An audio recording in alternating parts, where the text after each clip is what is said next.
ঈদের রাতেও চলছে ফিলিস্তিন। পশ্চিম তীরে বসতি স্থাপনকারীদের তাণ্ডব, পড়ছে ঘরবাড়ি আর স্বপ্ন।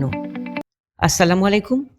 যখন সারা বিশ্বের মুসলমানরা ঈদ উল ফিতরের আনন্দ উদযাপনে ব্যস্ত, ঠিক তখন দখলকৃত পশ্চিম তীরের আকাশে বাতাসের সাথে মিশে আছে পোড়া গন্ধ আর আর্তনাদ। ঈদের খুশির বদলে ফিলিস্তিনিদের রাত কেটেছে আগুন নেভানোর লড়াইয়ে। জেনিন থেকে শুরু করে নাবলুস, প্রতিটি জনপদে ইসরায়েলি বসতি স্থাপনকারীরা চালিয়েছে ভয়াবহ তাণ্ডব। ঘরবাড়ি জ্বালিয়ে দেওয়া থেকে শুরু করে নিরীহ মানুষের উপর শারীরিক হামলা বাদ যায়নি কিছুই। আজকের বিশেষ প্রতিবেদনে আমরা দেখাবো আল জাজিরা এবং আন্তর্জাতিক মানবাধিকার সংস্থাগুলোর তথ্যে উঠে আসা পশ্চিম তীরের সেই ভয়াবহ বাস্তব চিত্র। ভিডিওটি শেষ পর্যন্ত দেখুন, কারণ যুদ্ধের আড়ালে থাকা এই সত্যগুলো আপনার জানা প্রয়োজন। শনিবার গভীর রাতে জেনিনের দক্ষিণে আল ফান্দা কুমিয়া এবং সেইলাত আল দাহর এলাকায় চড়াও হয় শত শত সশস্ত্র ইসরায়েলি বসতি স্থাপনকারী। আল জাজিরার ভেরিফাইড ফুটেজে দেখা গেছে দাউ দাউ করে জ্বলছে সাধারণ ফিলিস্তিনিদের ঘরবাড়ি এবং যানবাহন।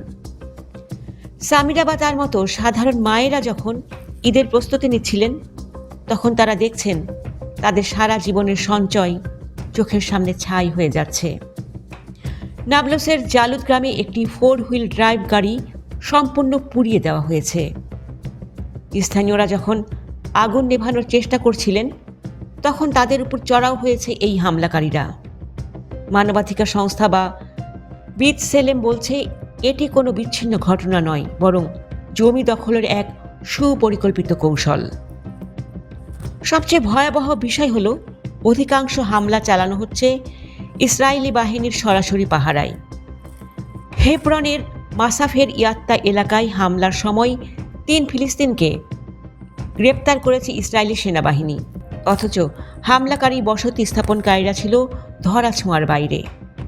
জাতিসংঘ বলছে 2023 সালের অক্টোবর থেকে এ পর্যন্ত কেবল পশ্চিম তীরেই 1000-এর বেশি ফিলিস্তিনি নিহত হয়েছেন এই বসতি স্থাপনকারী ও সেনাদের হাতে।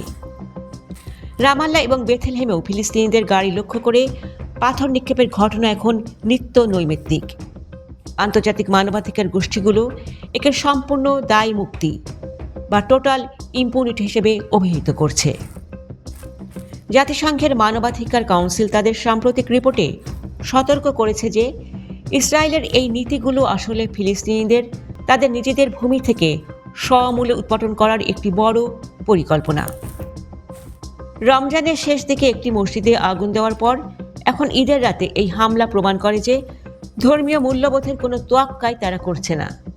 ওদিকে তুলকারেমের জাবারা চেক পয়েন্টে ইসরায়েলি বাহিনীর গুলিতেও আরও 2 ফিলিস্তিনি গুরুতর আহত হয়েছেন।